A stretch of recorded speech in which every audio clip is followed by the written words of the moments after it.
Hello friends, நீ நான் காதல் என்ற எபிசோடில் என்ன நடக்கலாம் அப்படிங்கிறத பற்றி பார்க்கலாம். இன்றைக்கான எபிசோட் ரொம்ப இன்ட்ரெஸ்டிங்கான எபிசோடாக இருந்தாலும் ஒரு மாதிரி ஸ்டோரி ஆவரேஜாக தான் போணுச்சு அப்படின்னே சொல்லலாம். இப்போ எல்லாரும் உட்காந்து சாப்பிட்டுக்கிட்டு இருக்கும்போது ஆஃபீஸில் நடந்த விஷயத்தை பற்றி பேசுகிறாங்க. அபி ரொம்ப சக்ஸஸ்ஃபுல்லாக அந்த மீட்டிங்லாம் முடித்தாங்க அப்படிங்கிறதெல்லாம் பேசிக்கிட்டு இருக்காங்க.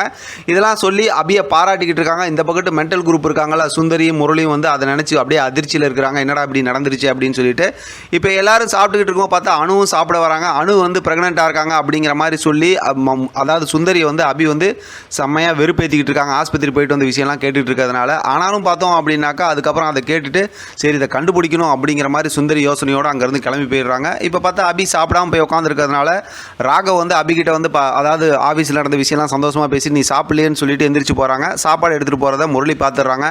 இவங்க இந்த மாதிரி பண்ணுறாங்க, அபி மேலே இப்படிலாம் அக்கறை காட்ட வேண்டிய அவசியம் என்ன இருக்குது அப்படிங்கிற மாதிரிலாம் முரளி ஒரு பக்கத்து வைத்தெறிஞ்சு போகிறாங்க. இப்போ பார்த்தா ராகவ் வந்து அபிக்கு போய் சாப்பாடுலாம் கொண்டு போய் கொடுக்குறாங்க. அந்த நேரத்தில் இவ்வளோ அக்கறையாக நடந்துக்கிறீங்க அப்படிங்கிற மாதிரிலாம் ரெண்டு பேரும் பேசி பாசமாக பேசிகிட்டு இருக்கும்போது நான் வந்து உன்னை ரொம்ப நேசித்தேன், ஆனால் நீ துரோகம் பண்ண விஷயத்தை என்னால் மறக்க முடியல அப்படிங்கிற மாதிரி வழக்கம் போல் அந்த முரளி கூட இருந்த விஷயத்தை நினச்சி கொஞ்சம் பேசிகிட்டு இருக்காங்க. இப்போ இவங்க இப்படி பேசிகிட்டு இருக்கும்போது அந்த தட்டை கழுவுனதை, அதாவது சாப்பிட்ட தட்டை கொண்டு போய் கழுவுறதுக்கு வைக்கும்போது பார்த்தோம்னா சுந்தரி இங்கே அதாவது ஆகாஷ் அணு என்ன பேசிக்கிறாங்க, இந்த ப்ரெக்னெண்ட்டாக இருக்கிற விஷயமா இது இருக்காங்களான்னு ஒட்டு கேட்கறதுக்கு அங்கே போகிறாங்க இல்லையா, அதை பார்த்து திருடன் நினச்சிக்கிட்டு இப்போ வந்துடுறாங்க. ஏற்கனவே நம்ம ப்ரொமோவில் பார்த்தது தான். இன்றைக்கான எபிசோடில் மிச்சம் இருக்க எல்லாமே இது மட்டும் தான். அதாவது திருடன் இருக்காங்க அப்படிங்கிற விஷயத்தை சொல்லி ராகவ அபி கூட்டுக்கிட்டு போகிறாங்க. இங்கே ஆகாசனை பேசிக்கிட்டு இருக்கும்போது சுந்தரி ஒளிஞ்சிக்கிட்டு இருக்கிறது அந்த நிழல் கருப்பாக தெரியறதை பார்த்து இவங்க ரெண்டு பேரும் திருடன்னு சொல்லிட்டு வந்துடுறாங்க. ஆக மொத்தத்தில் இவங்க 4 பேர் இருக்காங்க. இப்போ பார்த்தா அதான் மனோகர் இருக்கார்ல, அவங்களையும் வந்து அந்த சித்தப்பாவையும் கூப்பிட்டுக்கிறாங்க. எல்லாரும் துரத்தி சுந்தரி சுற்றி வந்துட்டு இருக்காங்க. சுந்தரியும் தானே சுற்றி ஓடிக்கிட்டு இருக்கிறாங்க.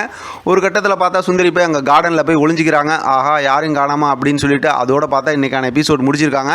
இவங்களும் திருடனை பிடிச்ச பாடு இல்லை. ஆக மொத்தத்தில் சுற்றி வந்துக்கிட்டு அப்படியே இன்றைக்கான எபிசோட்டும் அப்படியே ஒரு மாதிரி நார்மலாகவே ஓட்டிட்டாங்க. நாளைக்கான எபிசோட் சம்மந்தமாக கொஞ்சம் சின்னதாக ப்ரோமோ கொடுத்துருக்காங்க. நாளைக்கு ஃப்ரைடே எபிசோடில் கண்டிப்பாக அபி வந்து அந்த வக்கீல் இருக்காங்கல்ல சங்கர், அவங்கள கண்டுபிடிக்கிற விஷயமா செம்ம இன்ட்ரெஸ்டிங்கான ஒரு மூமெண்ட் காட்ட போகிறாங்க.